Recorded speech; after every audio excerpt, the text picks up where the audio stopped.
pasan de las 10 de la mañana y lo primero que voy a decir en este espacio que se abre a partir de ahora es que me siento un poco intimidada. Tengo sentado al lado mío a un ex jefe de gabinete, ministro. Quizás el mejor jefe de la bancada kirchnerista en diputados, y le damos la bienvenida porque es un lujo que esté en el estudio mayor de FM La Patriada, el señor Agustín Rossi. Muchas gracias por venir, ¿eh? Muchísimas gracias. Muchas Decía, gracias. no sé si coincide Wallman, digo, más allá de la pertenencia o no que uno pueda tener al kirchnerismo, la verdad que el señor fue un jefe de bancada. Yo tengo recuerdos de contrabandista. grandes momentos, digo, Absolutamente, poesía. sí, absolutamente. ¿Podemos decir que era poesía, no? ¿O sí, poesía? Y algunas veces sí, ¿no? Yo escribí un libro después que me fui la primera vez, digamos. Yo fui jefe de bloque del 2005 hasta mediados del 2013, en donde Cristina me convoca para ser ministro de Defensa. Entre el 2014, una idea que me había dado Jorge Cosia, ya fallecido. Sí, claro. Que fue compañero en 4 años ahí en ese periodo, me dice: tenés que hacer un libro con tus discursos son espectaculares, Bueno, hice el libro. Y el libro es un libro que se llama Un hombre de palabra, por el uso de la palabra, digamos, ¿no? Y cada uno de los capítulos son las leyes más importantes que se trataron durante ese periodo de tiempo que yo fui presidente de bloque. El capítulo es un contexto que describo yo, que describo en el contexto político en el cual se sancionó la ley, describo algunas cuestiones de cómo fue encontrar los votos necesarios, describo cómo armé el discurso también, y después está la versión taquigráfica del discurso. Entonces, cada uno de los capítulos tiene un nombre, ¿no? Y, por ejemplo, la ley de matrimonio igualitario, el nombre que tiene el capítulo es la ley más bella, porque es una belleza esa ley, digamos, ¿no? ¿Me regalás el libro, Rosy? Bueno. ¿Y quién votó esa ley, además, no?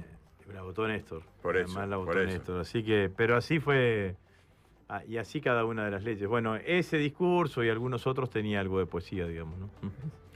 Bueno, no estamos en momentos... pues, bueno, en general la poesía también ha surgido en épocas de disputa política, de combate. Los más bellos poemas se han escrito en épocas justamente de... negras, oscuras. Sí, oscuras. Y más allá de eso, sos un partícipe en estos momentos dentro del PJ, estás dentro de lo que es el Consejo. Ayer hubo una reunión que entiendo había sido convocada la semana anterior, aunque se leyó en función de alguna manera también de lo que viene realizando Cristina en las últimas semanas. ¿Por qué no nos contás un poquito lo que allí aconteció y cómo te fuiste, al margen que te fuiste unos minutos antes de este conclave? La reunión fue convocada fundamentalmente para analizar los resultados electorales de las últimas elecciones.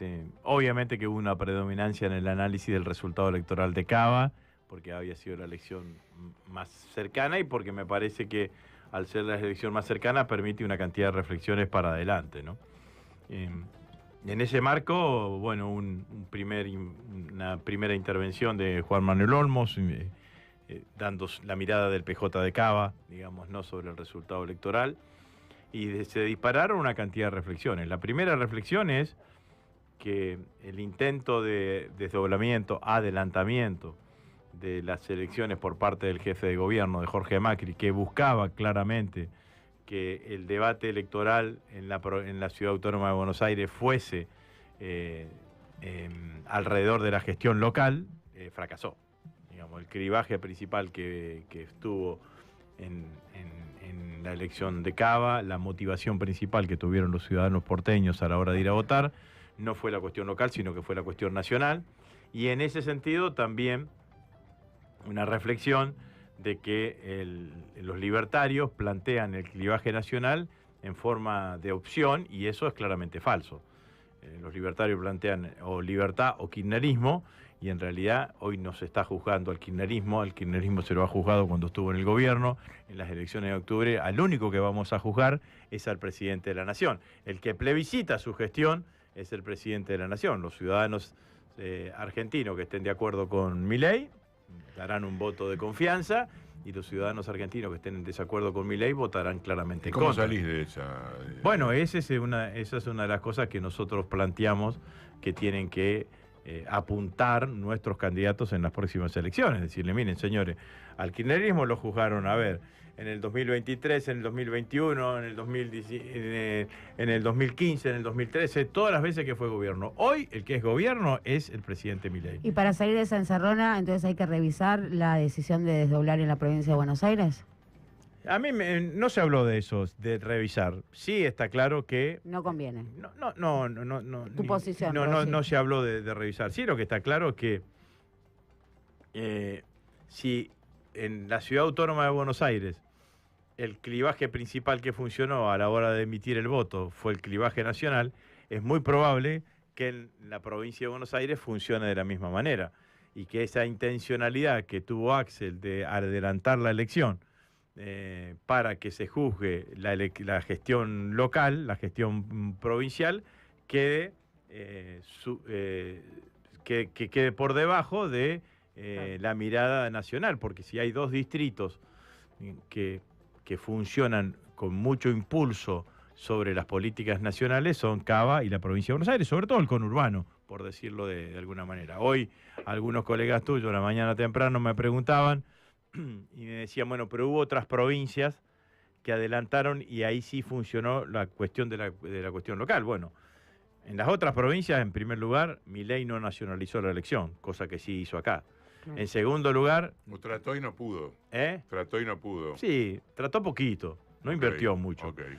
En segundo lugar, está esta cuestión que decíamos anteriormente, de que un distrito como Cava y el conurbano por sobre todas las cosas funcionan más pensando en la nación que en la provincia o en la Ciudad Autónoma de Buenos Aires.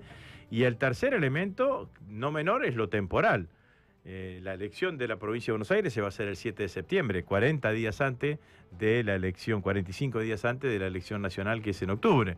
Entonces vas a tener una elección provincial, que es el 7 de septiembre, en el medio, donde en el resto de todas las provincias van a estar discutiendo la cuestión nacional. Desde el entorno del gobernador, ¿recogen el guante, comparten esta lectura? No hay dentro del Consejo Federal del PJ nadie del entorno del gobernador, pero yo supongo que lo debe estar pensando, porque... Sí, pero hay lugar para volver para atrás. No se habló de eso. Okay. Quiero decir claramente que ese tema no se habló.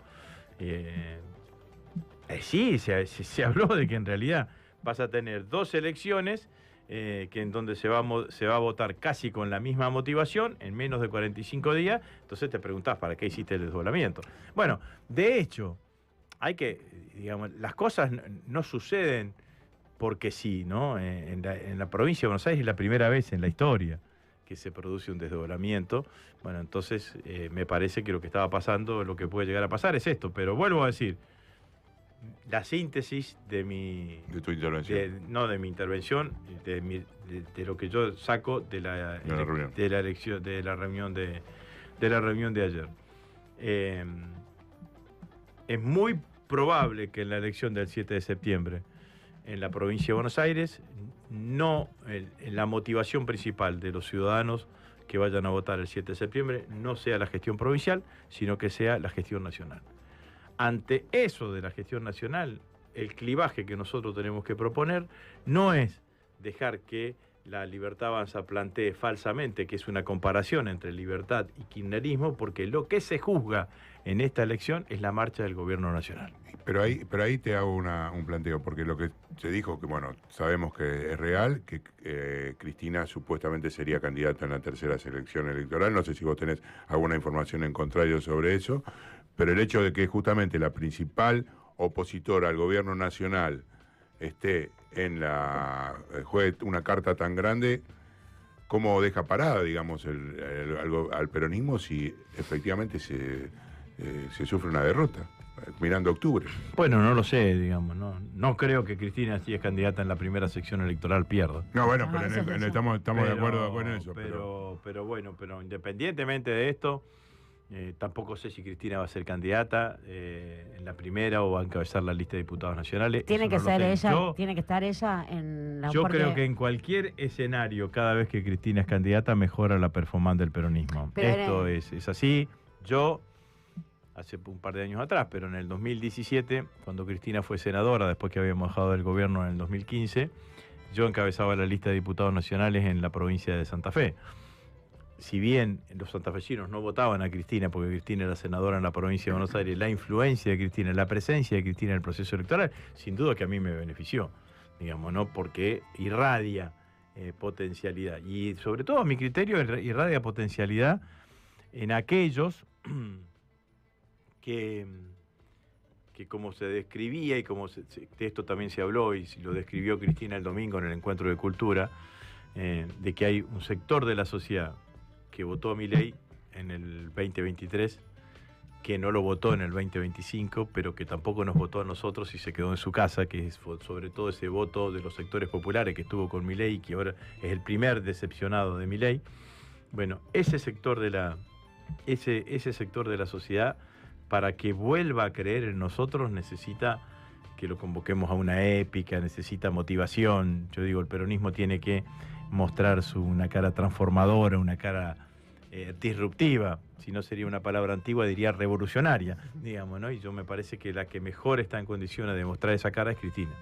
Porque pensaba en esta lógica que estabas planteando, de que sea un plebiscito al gobierno nacional y no un clásico kirchnerismo Libertad Avanza. Efectivamente. En la experiencia de la ciudad de Buenos Aires, donde fue una campaña, y ahí creo que la conducción es Juan Manuel Olmos, deskirchnerizante, si se quiere, con el ahora Buenos Aires, el color verde y no el celeste típico. Digo, hay mucha impronta, digo, de hecho no participó, no tuvieron presencia estas narrativas tan kirchneristas. Digo, sí, ¿cuál es la lógica, no? Porque si Cristina es candidata va a centralizar, ¿no?, la discusión también. Digo, se va a hacer muy difícil sortear eso de que no sea un clásico la Libertad Avanza al kirchnerismo. Pero vos fíjate, vos lo describiste muy bien. La campaña en la ciudad de Buenos Aires fue una campaña de nuestros compañeros, a mi criterio, una muy buena campaña, con un muy buen resultado electoral, porque aumentamos en dos la cantidad de legisladores. Las posibilidades de ganar estaban desde el principio en que la Libertad Avanza y el PRO hagan elecciones más parecidas.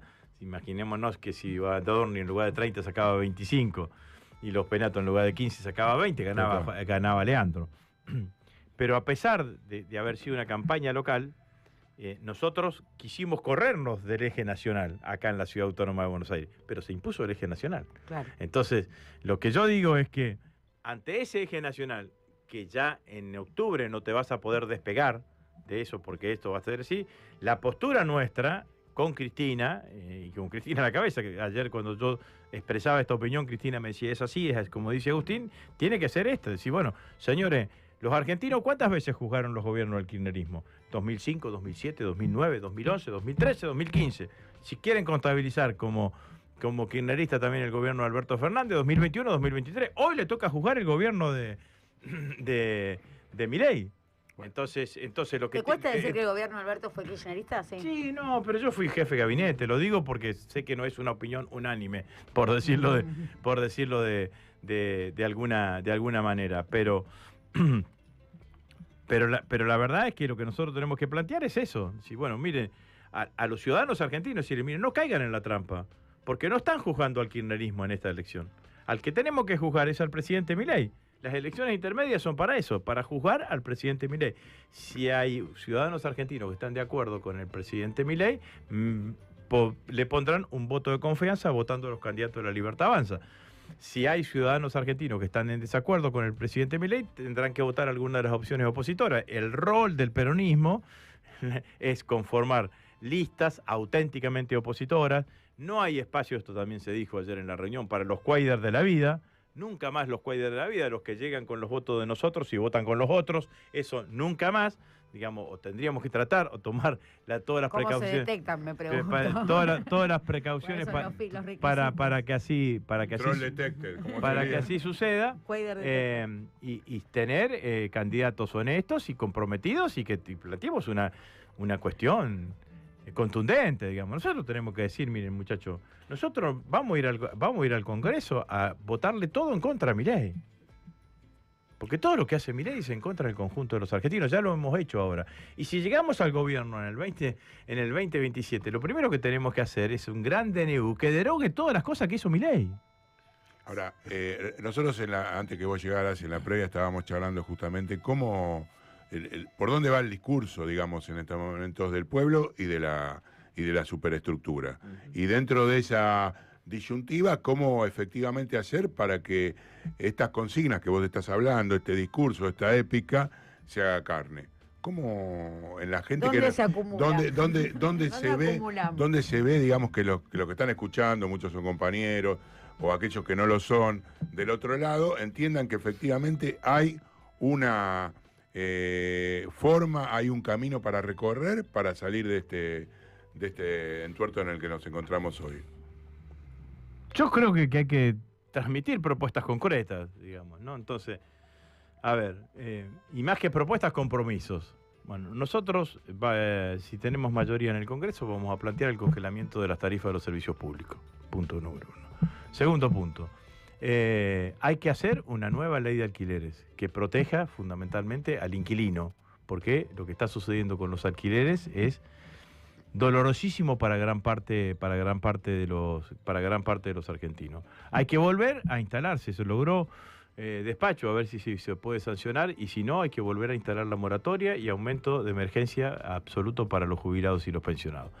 Ahora, si nosotros ganamos las elecciones, en materia de iniciativas propositivas en el marco del proceso electoral, ahora, en el 2027, nosotros tenemos que transmitirle a los argentinos cómo vamos a resolver este entuerto que es la economía argentina. Porque hay que empezar a hablar de algo que se habla poco, que es el poder económico en la Argentina. Porque es mentira que todos los argentinos estamos perdiendo. Acá hay una parte que se la está llevando con pala. Algunos con negocio del Estado, otros con subsidios del Estado, como Galperín, que se evade una cantidad de puestos, otros con negocio del Estado, como Elstein, digamos, ¿no? Con a partir de la apropiación de tierras del Estado, y con el modelo económico en general, que favorece la concentración de la riqueza y que favorece la distancia entre los sectores sociales. Los grupos económicos, cuando hablo de los grupos económicos no estoy hablando del entramado PYME de la Argentina, sino que estoy hablando de las grandes empresas, muchas de las cuales ya ni siquiera tienen sede en la Argentina, por más que son de origen nacional, se convierten en multinacionales y tienen sede en algunos lugares en donde la carga impositiva sea más barata. Los grupos económicos en la Argentina son el principal actor político de apoyo al presidente Milei. ¿Es un bloque sólido? ¿Es un bloque sólido ese o también tiene sus heterogeneidades? Bueno, puede tener, pero es un bloque bastante sólido. Yo me río cuando algunos analistas políticos hablan de la habilidad del presidente Milei, que con solamente 30 diputados y 7 senadores logró sacar una cantidad de leyes. Las leyes se sacaron porque hay un sector de la clase política en la Argentina que no quiere votar en contra del poder económico, que no quiere incomodar al poder económico, que llegan a la política para mantener el statu quo, no para modificar el statu quo. Entonces, nosotros lo que tenemos que decir es que vamos a modificar ese statu quo. A Cristina la persiguen porque intentó con varias leyes lo logró modificar esa situación. El poder económico son las grandes corporaciones en la Argentina. Y yo he dicho en muchos de esos discursos que hablábamos al principio que el clivaje principal de la democracia argentina es política versus corporaciones, no es oficialismo versus oposición. El problema que tenemos, en ese momento decía oficialismo éramos nosotros, oposición eran los otros, el problema que tenemos es que acá nosotros tenemos partidos políticos que ni siquiera mediatizan su relación con el poder corporativo, son simplemente toman las demandas del sector corporativo como propia. Entonces eso es lo que te imposibilita hacer acuerdos políticos, hacer acuerdos a largo plazo, porque en realidad terminan siempre tomando las demandas del sector corporativo. ¿Qué es lo que lograron Cristina y Néstor? Lo que lograron es que ese poder corporativo, que por definición es faccioso porque representan y defienden su propio interés, quedase subordinado a la política, que es la única que defiende el interés general. Entonces, el rol de un movimiento político transformador es subordinar al poder corporativo, al poder económico, para que sus intereses facciosos converjan, o al menos no sean contrarios a los intereses del conjunto de la población. ¿Cómo se hace eso? Con apoyo popular y con decisión política y con Estado. Porque este también es otro de los debates que nosotros tenemos que dar y no achicarnos. Porque ¿por qué Milei dice que es un topo en el Estado, dentro del Estado, y los empresarios lo aplauden? Porque en realidad lo que quieren estos grandes empresarios es que el Estado no se quede con que utilice la mínima porción de rentabilidad, de riqueza que genera el conjunto de la sociedad argentina, y que el Estado sea lo mínimo posible para que tener el menor poder de regulaciones. Ahora, ¿qué es el Estado? El Estado es el único poder al cual llegamos los ciudadanos de a pie. Cuando un gobernante, un presidente o presidenta nacional y popular llega al gobierno, tiene el poder del Estado. Si el Estado es cada vez más chico, tiene menos poder.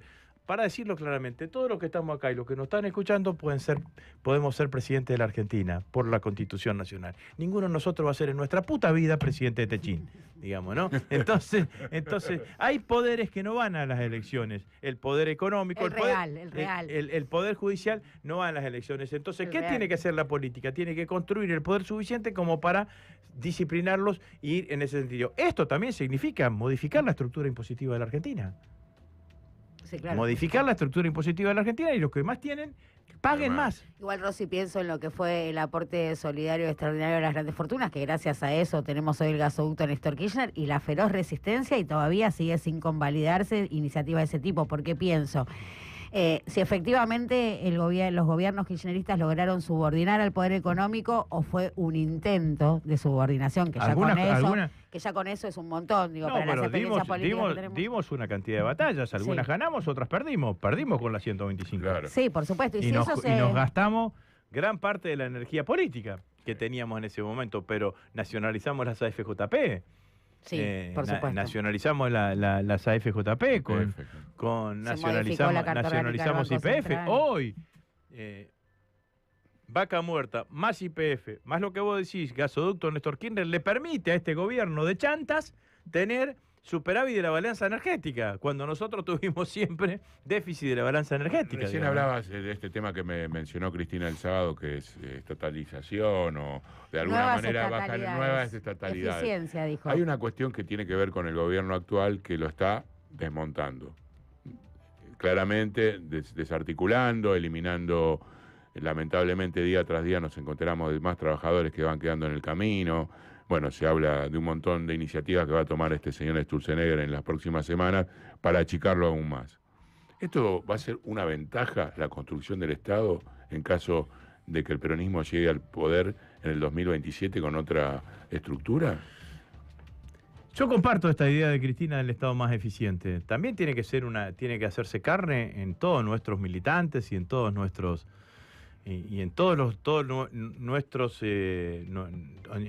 aquellos que lleguen como agentes del Estado, digamos, ¿no? Porque a veces a mí me ha dado bronca, digamos, ¿no? De cuando en alguna repartición, no voy a decir cuál, el que te atiende ahí es la cara del Estado para ese vecino, para ese ciudadano. Entonces tiene que atenderte bien, tiene que estar presentable, tiene que resolver los problemas, tiene que ser un servidor público. Pero también hubo fallas, porque de hecho muchísimos trabajadores siguieron estando dentro del artículo 9 y de eso se agarró, digamos, el Estado que se genere tiene que tener esos trabajadores las condiciones para poder brindar bien esa situación. Eso está claro, es así, y hay que dejar y hay que terminar con las categorías transitorias, todo eso es así. Pero me parece que la cuestión del Estado es más amplia que mirarla solamente en un empleado, digamos, ¿no? El Estado, ¿cómo participa del proceso económico? ¿Cómo participa de la distribución del ingreso? ¿A qué? ¿Cómo tenés una agencia de recaudación impositiva que sea eficiente, una aduana que sea eficiente. ¿Cómo eliminás la sobrefacturación, la subfacturación, según como sea? O bueno, todo ese tipo de cuestiones son las cuestiones que nosotros tenemos que ir generando, ir hablando de aquí para adelante. Pero fundamentalmente me parece que es eso. También yo creo que hay mucho discurso en esto, ¿eh? No, claro, por supuesto. Digamos, ellos... la motosierra de Milei, ¿qué fue? 30% de pérdida de poder adquisitivo de los jubilados, 35% de los sector público y después cero obra pública. Y provincias también. Y transferencia a provincia que se robaron los ATN, digamos, ¿no? Sí. Pero fundamentalmente es eso. Pero esto es lo que ha pasado, digamos, ¿no? Entonces, así cualquiera superávit fiscal, si vos tenés una situación de estas características. Ahora, nosotros no queremos eso. Nosotros queremos y creemos que nuestros adultos mayores tienen que tener una jubilación digna. Bueno, y entonces desde ese lugar nos tenemos que parar y tenemos que ver de qué manera nos llevamos adelante. Y lo otro también pararse, claramente, digamos, ¿no? Porque la política económica del gobierno, que también hay que decirlo, fracasó ya varias veces. Fracasó con Martínez de O, fracasó con Cavallo, fracasó con Macri. Es una política económica que desde el punto de vista de la acumulación de dólares es un barril sin fondo. La última propuesta que hizo el blanqueo el recontra blanqueo plus, que llevó adelante Caputo, viene después de tener superávit de la balanza comercial el año pasado. 18.000 millones. Importante. Por la sequía, porque no tuvo sequía, y tuvo una buena cosecha, y por esto que decíamos recién, que se revirtió la balanza energética. 25.000 millones del blanqueo. 20.000, de los cuales ingresaron 12.000 del Fondo Monetario Internacional. Una devaluación inicial que también le dio flor de competitiva, que también se la comió rapidísimo. Además de la devaluación inicial. Entonces, todo esto y no le alcanza a los dólares. No le alcanza a los dólares, ¿por qué además? Porque el superávit de la balanza comercial se viene achicando a pasos acelerados. 6.000, arriba un poquito más de 6.000 millones fue en el primer cuatrimestre del año pasado, son arriba de 1.000. Sí, 20% del superávit comercial del año pasado. No está funcionando el carry trade. ¿Te acordás que cuando acordaron con el Fondo Monetario Internacional dijeron que venía el carry trade, digamos, ¿no? Entonces hicieron el parking de 6 meses para que le calce justo para las elecciones. No ha venido guita del carry trade. Entonces tienen que salir a buscar, a rascar más. Están rascando la olla, digamos, ¿no? Muestra la debilidad intrínseca del plan económico. ¿Podrán llegar a las elecciones? No sé si podrán llegar a las elecciones. Ahora, lo que está claro es que en algún momento van a tener que devaluar y eso va a generar de vuelta un efecto negativo para el conjunto de la población. Y además cuando dicen, che, vamos a dar más facilidades para que blanqueen, ¿a quién le están hablando, viejo? ¿Al trabajador, al docente, al jubilado, al científico, al profesor universitario, al comerciante, al pequeño industrial? A ninguno de ellos le está hablando. Le está hablando a la clase media alta de la Argentina, que son los que es más beneficiarios del dólar barato, ¿no? Rosy, está clarísimo que esa es la discusión que tenemos que dar, pero de cara a las elecciones y como parte de la militancia silvestre, nos resulta muy angustiante el grado de fragmentación que hay en el campo popular, que se sintetiza muy a grosso modo en la figura de Axel y de Cristina, pero que es una discusión mucho más profunda. De hecho, la experiencia de gobierno y todos los procesos electorales han dejado muchos heridos. Te ha tocado pasar por ahí. Tenemos el registro. Bueno, sos una demostración de que se vuelve también, de que de esos lugares, de que los enojos pasan, ¿no? Y de las frustraciones sanan. Y en ese sentido preguntarte, bueno, ¿cómo ves este derrotero de acá a las elecciones? ¿Qué posibilidades reales hay? ¿Cómo ves que se vaya a articular esto? Y preguntarte si, bueno, una de las críticas más fuertes que se le hace al núcleo duro de Cristina es esto de cerrarse para adentro, ¿no? De haberse cerrado y quedarse con la cámpora. Es una de las críticas más fuertes. Uno podría plantear si se cerró o si la fueron dejando sola. Digo, ahí hay muchos colores y discusiones, pero sin caer en eso, si la ves a ella desandando esas críticas que le hace el movimiento. Bueno, a mí bueno, varias cosas sobre eso, digamos, ¿no? Lo primero, sobre las elecciones intermedias. Yo creo que es muy importante la unidad, independientemente de cualquier consideración. Hay que hacer un esfuerzo, hay que hacer listas únicas en la mayor cantidad, lo más posible en todos los distritos. No solamente miro la provincia de Buenos Aires, también miro la provincia de Santa Fe. Nosotros fuimos divididos en la constituyente, creo. Yo estoy trabajando para que haya lista única en la provincia de Santa Fe también. Me parece que eso nos potencia electoralmente, y nosotros en esta etapa no tenemos que ahondar las diferencias, ni tenemos que fortalecer fundamentalmente las coincidencias, y las coincidencias estamos en contra de Milei. Entre el 25 y el 27 el peronismo va a tener que definir con qué tipo de candidato va y cuál es su estrategia electoral, que están ligadas una a la otra. Voy a empezar a hablar de la estrategia electoral, que me resulta más fácil para explicar qué tipo de candidato. Nosotros tenemos que apuntar a ganar en primera vuelta, porque cada vez que fuimos a balotaje perdimos. Cada vez que fuimos a balotaje perdimos. Para nosotros es más fácil llegar al 45 en la primera vuelta que llegar al 50 en la segunda.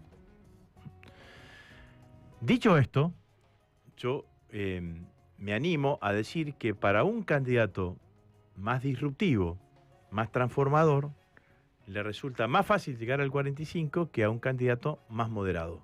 Claro. Sin descalificar, ¿eh? No estamos hablando de nadie en particular. No estamos hablando definiendo características. El peronismo, muchas oportunidades ha tenido en cuenta a la hora de elegir sus candidatos la potencial performance de ese candidato en la segunda vuelta. Claro. Y en la potencial performance de ese candidato en la segunda vuelta, en general se eligen aquellos candidatos que tengan una mirada más positiva en aquellos espacios políticos que no nos eligen como primera opción, pero que nos pueden elegir como segunda opción. Yo creo que si el peronismo apunta a ganar en primera vuelta, lo que tiene que buscar es fundamentalmente candidatos que sean capaces de generar esto que dije anteriormente: épica, mística, emoción, para tratar de ganar en primera vuelta. Matemáticamente, si esto sería el espectro electoral, el candidato que va a ganar en segunda vuelta se ubica más cercano al centro. El candidato para ganar en primera vuelta tiene que ubicarse más cercano a los extremos. Tiene que rascar en los extremos. Si nosotros le hubiésemos sacado 1,5 puntos a la izquierda y 1,5 puntos a Schiaretti, hubiésemos ganado en primera vuelta. Tuvimos a 3 puntos de ganar en primera vuelta. Digo más, el único que creía que podía ganar en primera vuelta era Massa, digamos, ¿no? Y me parece que eso es una enseñanza que tenemos que hacer. Bueno, esto significa también que para ir a los extremos tenés que tener la mirada de un candidato de un perfil fuertemente transgresor, fuertemente revolucionario, fuertemente transformador. Y esto es lo que yo creo que tiene que discutir el peronismo entre el 2025 y entre el 2025 y el 2027. ¿Y después qué más me dijiste? No, vos sí, Cristina, si veías a Cristina como de alguna manera caminar sobre las críticas, ¿no? Porque también dice, bueno, ahora empieza a hablar. Yo no creo que esté reivindicando el equilibrio fiscal, no le escuché reivindicar el equilibrio, pero esto de, bueno, empieza a incorporar el orden de las cuentas públicas, o así como la convocatoria de ayer, una apertura, o agarrar el PJ. Yo no creo que nosotros tengamos no creo que ese sea el debate que le preocupe a la sociedad. No. La verdad que esto no lo creo. También la sociedad,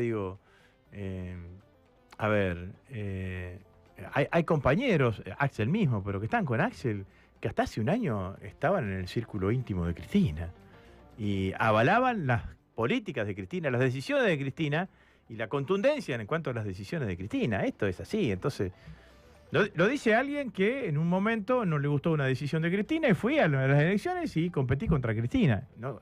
Sin competir contra el liderazgo de Cristina, porque si algo tuvo de acierto, cosa que reivindico, porque hay que ver dónde está Perotti hoy y dónde estoy yo, digamos, ¿no?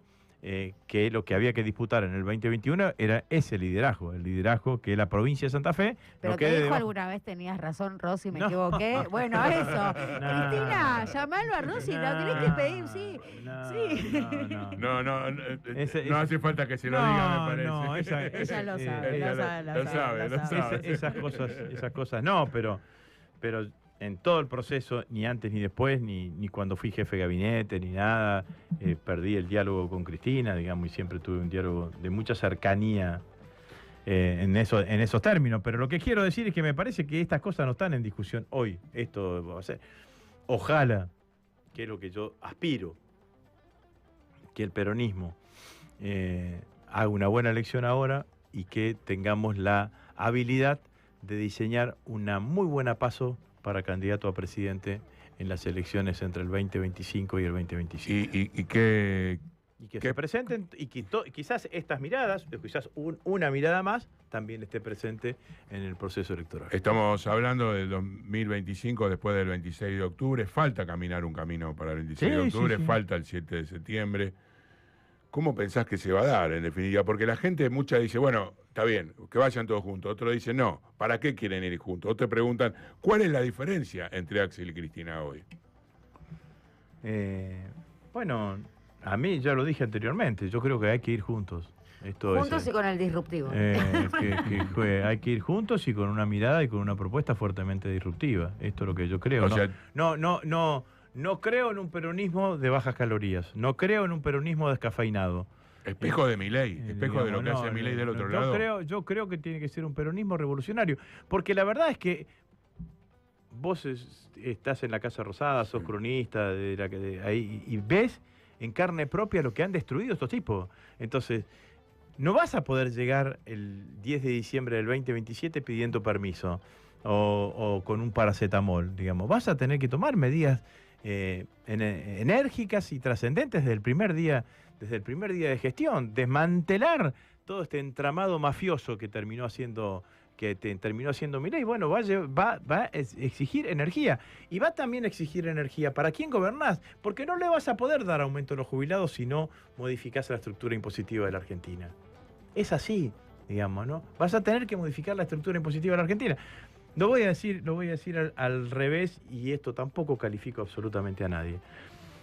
Nuestra marcha peronista dice combatiendo al capital. Durante años nosotros, en lugar de combatir al capital, seducimos al capital, intentamos seducir al capital, y el capital siempre nos dio la espalda, porque este sueño de la burguesía nacional es un sueño que está bastante lejano. No la hemos podido construir. Estuvimos cerquita con Helbar, pero ahí nomás, digamos, ¿no? Entonces tenemos empresarios que son de origen argentino, pero que actúan como si fuesen multinacionales, y que lo primero que tienen en su cabeza es la rentabilidad de sus propias empresas. No me parece mal. Lo que me parece mal es que el Estado, la política, crea que la rentabilidad del señor Roca le genera algún beneficio al país. No le genera beneficio al país. Lo que le genera beneficio al país es que parte de la rentabilidad que tiene el señor Roca, nosotros podamos generar mecanismos de distribución para que la Argentina vuelva a ser la Argentina que nosotros soñamos, una Argentina con justicia social, con movilidad social ascendente, con equidad, igualdad. Va a ser, creo yo, la frase o el término que tiene que describir al peronismo en el futuro, ¿no? Rosy, muchísimas gracias por no solo venirte hasta acá, por habilitar este intercambio tan rico y que tanto necesitamos. Muchísimas gracias. Muchas gracias a ustedes, muy amables por la invitación. Gracias, Agustín. Qué lujazo, Cerramos esta emisión de Triple Click con Agustín Rossi. Y todavía muchas preguntas, ¿no? Yo me quedaría discutiendo, digo muchas cosas, por supuesto. Ex jefe de gabinete de la Nación, ex ministro de Defensa, y espero que no me esté escuchando Germán Martínez, porque lo considero el mejor jefe de la banda. Además que se quieren mucho, no vas a generar, se quieren mucho entre ellos. Es el pichón, no viene de la Sí, militamos juntos. Es un excelente presidente de bloque, Germán. En otros tiempos que le han tocado, ¿no? Fueron tiempos distintos. Muy distintos.